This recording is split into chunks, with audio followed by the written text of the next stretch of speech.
Ngayong araw na to, ito yung mga ginagawa namin na trabaho. Yan. Galing construction ngayon. Galing construction ngayon, nag-aapuno na ngayon dito. Yan. Yung mga ginagawa namin na trabaho rito. Yan. Marami kami lahat. Yan. Dati foreman ngayon. Dati foreman ngayon, Naging ano na lang. naging magsasaka. Kaya ngayon,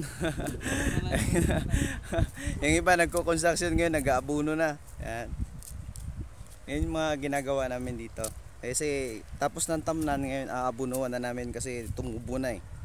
Para pagdating ng ulan, mabilis na yung pagtubo nila kasi meron na silang fertilizer. Kaya lahat ng mga farmers dyan, yan, mga ginagawa namin.